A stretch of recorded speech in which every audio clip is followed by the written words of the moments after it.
La bancada de gobierno busca incluir una reforma penal en el proyecto de ley para mejorar la gestión pública. Legisladores se oponen, pues las temáticas, dicen, violan el principio de unidad de materia. Karen Aro nos amplía la información desde el Parlamento. Hola, Karen. Así es, buenas tardes. La bancada de gobierno ADN busca incluir una reforma penal en el proyecto de ley económico urgente que fue enviado con el objetivo de mejorar la gestión pública. Esto genera críticas en el legislativo debido a que las dos temáticas no se relacionan, lo que podría hacer que el proyecto de ley sea inconstitucional, aseguran algunos legisladores. La Comisión de Desarrollo Económico prevé reunirse este jueves para tratarlo. En el siguiente reportaje yo les cuento. Veamos. Que los adolescentes infractores sean sancionados con las mismas penas que un adulto cuando han cometido delitos relacionados al crimen organizado es la reforma al Código Penal que la bancada de gobierno busca incluir en el proyecto de ley económico urgente que fue enviado con otro objetivo, mejorar la gestión pública. Aunque son materias que no se relacionan, es posible incluirlas en este proyecto, dice Andrés Castillo. Cuando se presenta un proyecto de ley económico urgente, la característica de la iniciativa del proyecto económico urgente es que debe tener unidad de materia. Pero cuando se van tramitando las cosas dentro del proyecto de ley, tú puedes incorporar otros aspectos que puedan ser relevantes. Incluir esta reforma al Código Penal viola el principio de unidad de materia, requisito obligatorio con el que este proyecto fue calificado como económico urgente, dicen sus aliados en Pachacutic. Los proyectos de ley tienen que tener temas específicos y no podemos ahí involucrar o introducir temas que no tengan relación al sistema de contratación. Unidad de materia. Claro, la unidad de materia tiene que ser respetada. La intención de esta reforma es que los adolescentes reclutados por las bandas no tengan un trato diferenciado en la imputabilidad de un delito. Lo que sí, la pena la deberán cumplir en los centros especializados, hasta la mayoría de edad. No es posible, la verdad. Legalmente rompería con el tema de la unidad de materia y esto haría que se convierta en una norma inconstitucionalidad. Entonces, más bien que se presente una nueva y con gusto apoyaremos. En el Partido Social Cristiano se muestran de acuerdo. En la Comisión de Desarrollo dicen que habrá que revisar el contenido. Tenemos que aprovechar todo lo que legalmente puede hacerse para poder hacer los cambios que el Ecuador necesita. Pero vamos a revisarlo porque, repito, tiene que haber conexidad y eso tiene que explicarse de materia constitucional en el proyecto. La mesa legislativa se reunirá este jueves para aprobar el informe para primer debate. Y bien, por otro lado, contarles que esta mañana la Asamblea Nacional decidió allanarse a la objeción parcial a la Ley de Telecomunicaciones y esta será ya enviada a publicarse en el registro oficial. Es la información hasta el momento. Buenas tardes. Buenas tardes, información desde la Asamblea Nacional. La empresa estadounidense Progen responsabiliza a SELEC por poner en riesgo la generación de 150 megavatios de sus dos proyectos que no han entrado en operación. Esto a pesar de que los generadores debieron entregar energía al país desde noviembre del 2024. En una visita a la que acompañó un grupo de periodistas, la empresa Progen asegura haber mostrado que sus proyectos cuentan con un avance del 90% y que solo está en manos de SELEC que los generadores entreguen energía al país. A través de un comunicado aseguran que tras el anuncio de terminación unilateral del contrato por parte del gobierno, SELEC ha puesto en riesgo 150 megavatios para el Ecuador, que Progen ha ejecutado más del 90% del proyecto en las centrales térmicas de Salitral y Quevedo. Recordemos que el valor del contrato en Salitral fue de 99.4 millones de dólares, de los cuales se canceló en el año 2024, 69.58 millones. El valor del contrato en Quevedo es de 49.7 millones, de los cuales se canceló entre enero y febrero del 2025, 34.79 millones. No obstante, creen que los inconvenientes administrativos existentes son superables. La firma estadounidense reclama que no ha podido recuperar su millonaria inversión en tecnología, equipos y obra civil y que SELEC les ha cerrado la comunicación.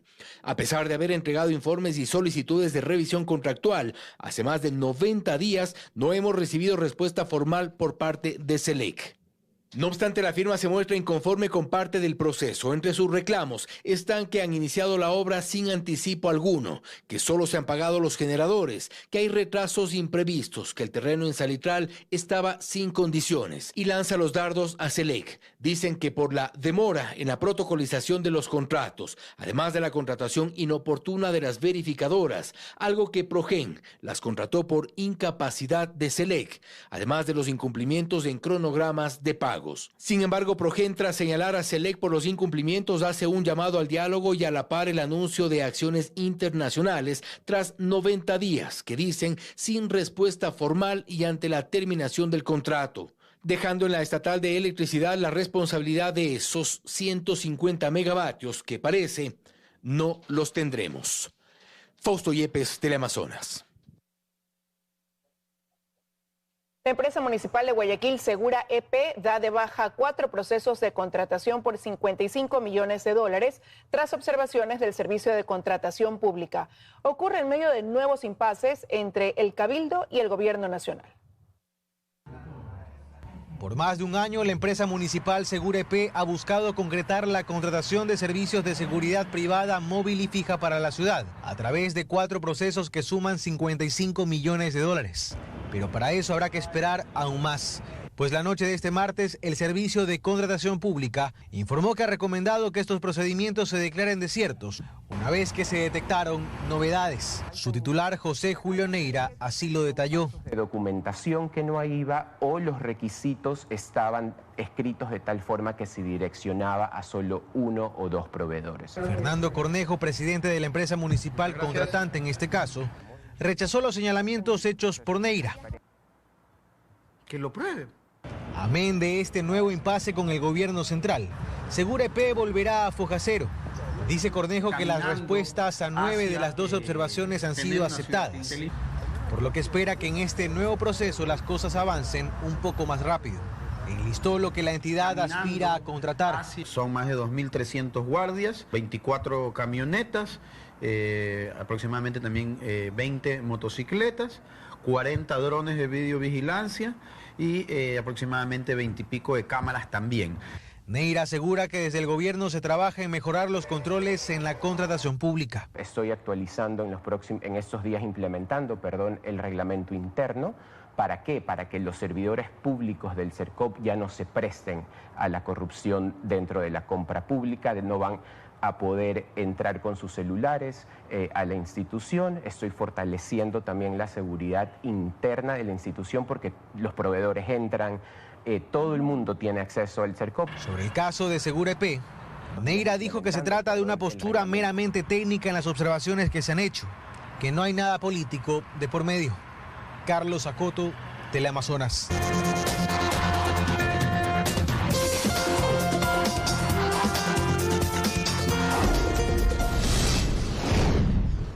Gracias por seguir con nosotros, amigos. Las Fuerzas Armadas hallaron más de 30 artefactos explosivos dentro de una vivienda en la ciudadela Las Orquídeas, al norte de Guayaquil. El operativo militar dejó 2 detenidos. Nuestra compañera Paula Kuhn está en ese punto y nos tiene más información. Paula, buenas tardes. Adelante. Muy buenas tardes. Tras los hechos violentos suscitados en los últimos días en el distrito Pascuales, este miércoles las Fuerzas Armadas realizaron allanamientos en varios domicilios ubicados en Las Orquídeas, norte de la ciudad de Guayaquil. En uno de estos domicilios se encontraron más de 30 artefactos explosivos que eran custodiados por 2 sujetos, presuntamente gatilleros, por los tatuajes que ellos poseían en su cuerpo, que son distintivos de las personas que realizan esta actividad, y además también estarían ligados a un grupo de delincuencia organizada. Utilizaban estos artefactos explosivos para cometer extorsiones. Aquí le tenemos más información en el siguiente reportaje. Con al menos 500 militares, el bloque de seguridad se desplegó en el distrito Pascuales, norte de Guayaquil, luego de que el presidente Daniel Noboa extendió el estado de excepción en Guayas y 6 provincias más por 30 días. Desde este miércoles se interviene esta zona que ha sido azotada por la violencia, que incluye sectores como Mucholote 1, Mucholote 2, Bastión Popular y Las Orquídeas. En este último, esta mañana las Fuerzas Armadas decomisaron un arsenal de material explosivo en un domicilio. Hay 3 cápsulas de pentolita, tacos de pentolita, 5 cápsulas de detonantes, un pedazo de cápsula o mecha lenta y algunos otros implementos de dudosa procedencia.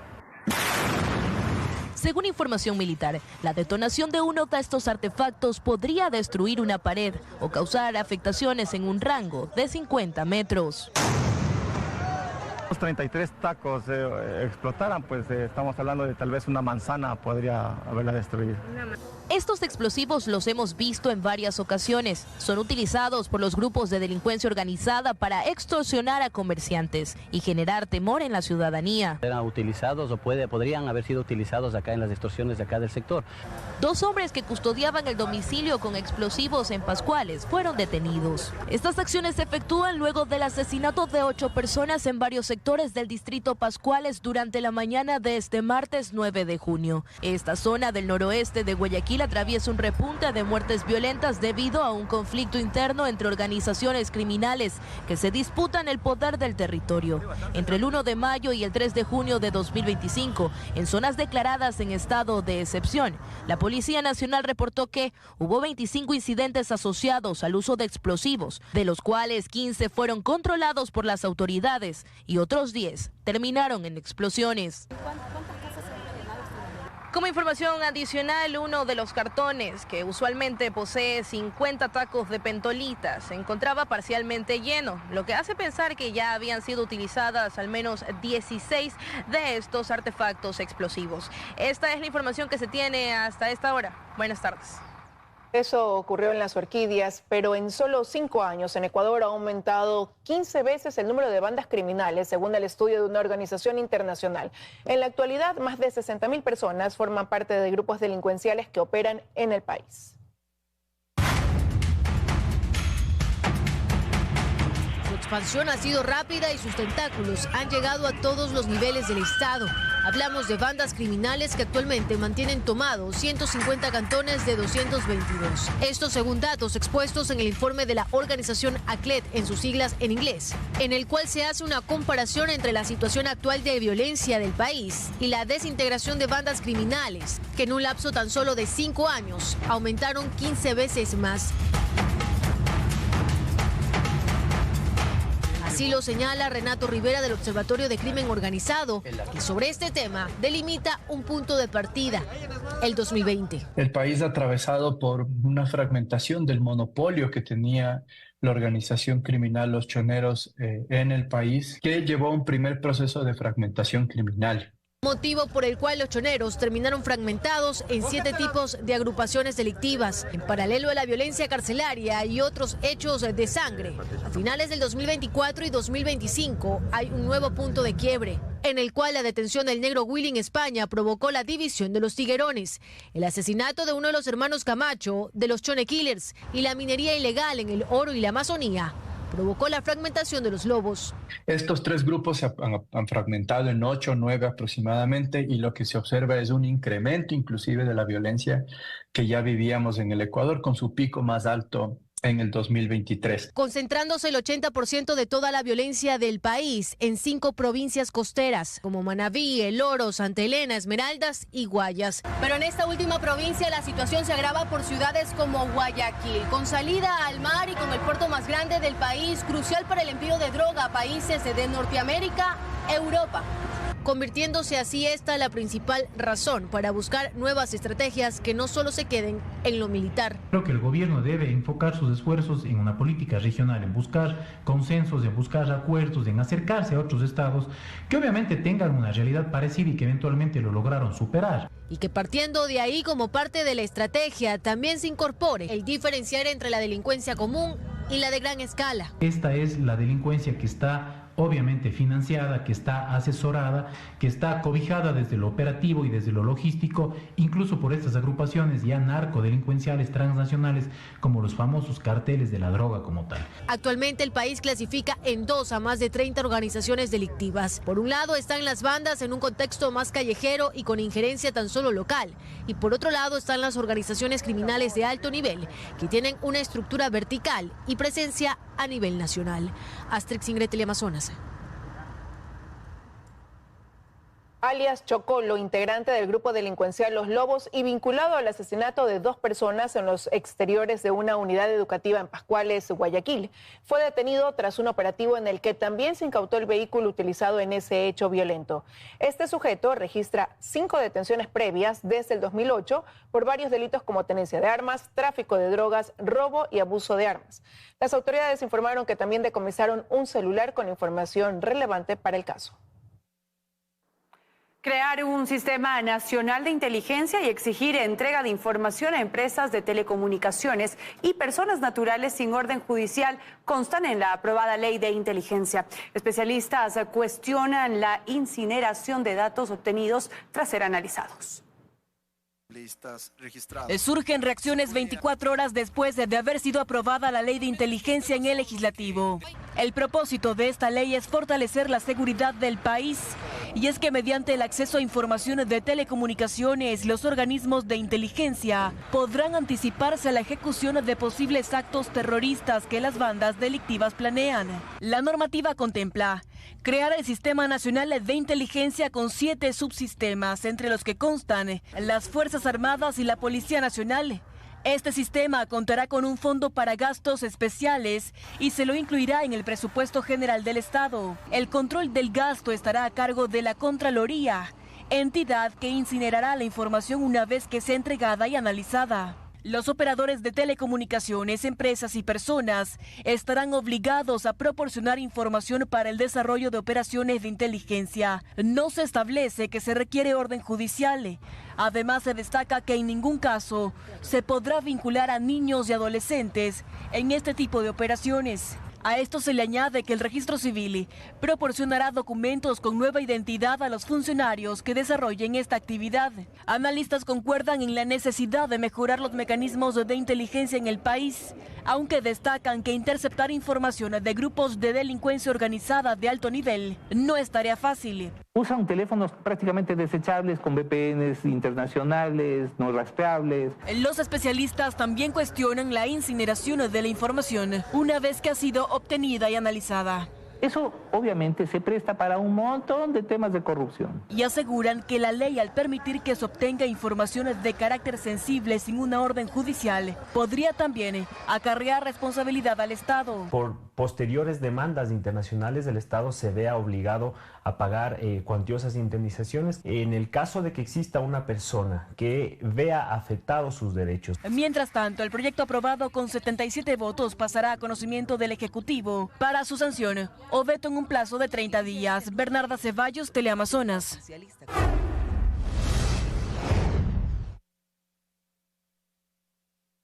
Hoy se oficializó a Henry Delgado Salvador como nuevo comandante del Ejército. María Gracia Chacón nos cuenta los detalles desde la Escuela Militar Eloy Alfaro. Hola, María Gracia.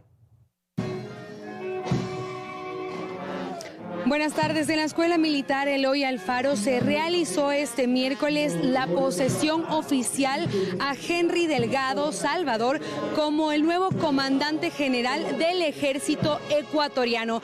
La ceremonia estuvo presidida por la vicepresidenta María José Pinto, quien hizo la entrega del bastón de mando a Delgado y además le puso las insignias de jerarquía. En su discurso, Delgado indicó cuál va a ser la labor del ejército en el conflicto armado interno y además indicó cuál es la situación actual del país de violencia e indicó también que de ser necesario ellos van a eliminar las amenazas terroristas que al momento están afectando a la ciudadanía. Escuchemos.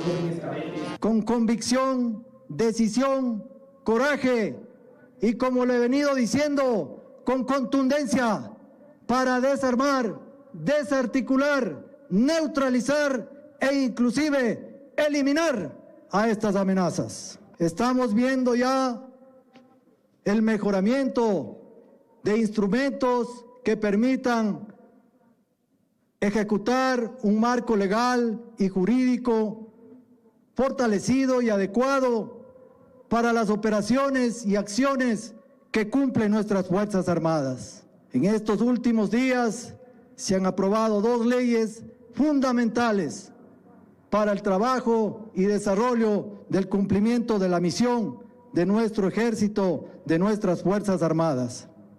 Por su parte, María José Pinto, vicepresidenta de la República, también habló acerca de la situación de violencia que atraviesa el país, pero también dijo que el país se está levantando de este conflicto armado interno. Escuchemos lo que dijo acerca de esta situación.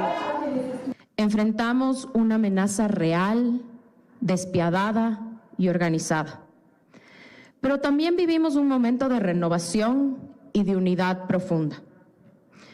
En medio del conflicto armado interno que sacude nuestra patria, esta ceremonia se convierte en un mensaje claro al país y al mundo. El Ecuador no se rinde, el Ecuador se levanta y lo hace con su ejército al frente. Durante el evento no solamente estuvo la vicepresidenta María José Pinto, sino que también estuvo parte del gabinete del presidente Daniel Noboa, tales como John Reinberg, ministro del Interior, y también Giancarlo Lofredo, ministro de Defensa. Esa es la información que les tenemos a esta hora de la tarde. Regresamos con ustedes. Buenas tardes. Buenas tardes, María Gracia. Nosotros nos vamos a una breve pausa comercial, amigos, pero ya regresamos. Quédense en Teleamazonas.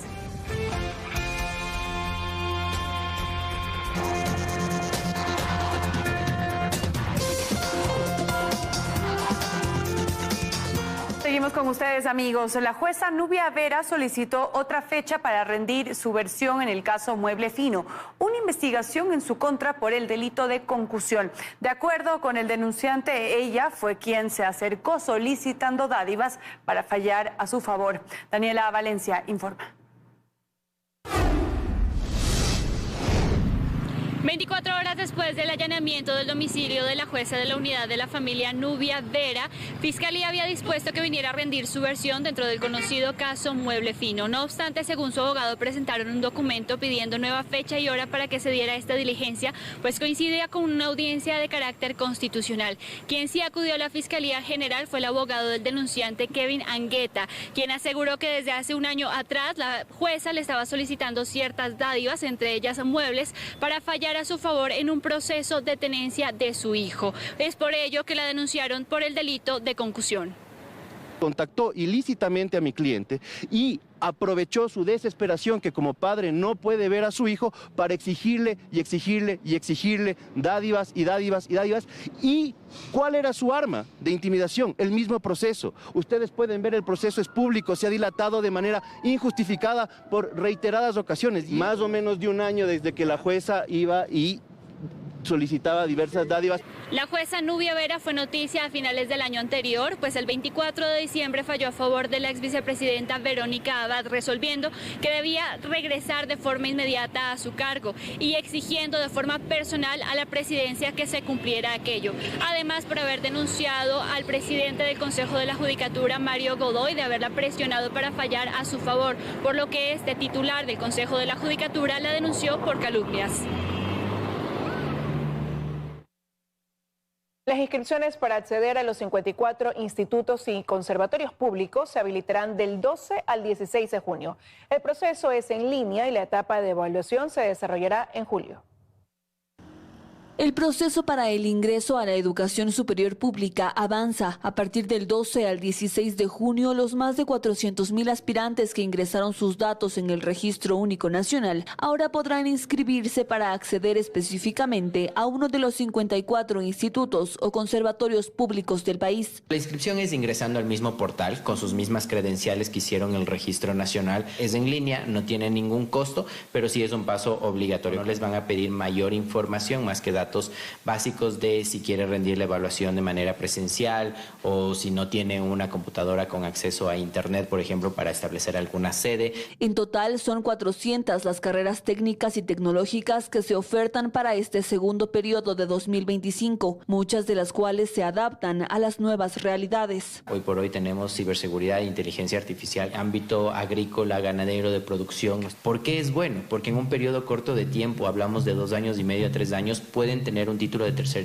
nivel pueden generar un tema de un primer empleo, un emprendimiento también. El siguiente paso, según el cronograma, será la etapa de evaluación que se desarrollará en la quincena del mes de julio. Luego, en agosto, será la postulación a las carreras y aceptación de cupos, mientras que las clases comenzarán en septiembre. Para todos los postulantes que quieran acceder a los institutos públicos es que no se preocupen. Si ustedes no tienen acceso a internet permanente o una computadora con una cámara, nosotros habilitaremos también las sedes a nivel nacional con la finalidad de que puedan rendir la evaluación con toda la tranquilidad y transparencia del caso. Los interesados en ingresar a una universidad o escuela politécnica pública deberán consultar su propio cronograma de admisión. La oferta de cupos se determinará en las próximas semanas. Lucía Clavijo, Teleamazonas.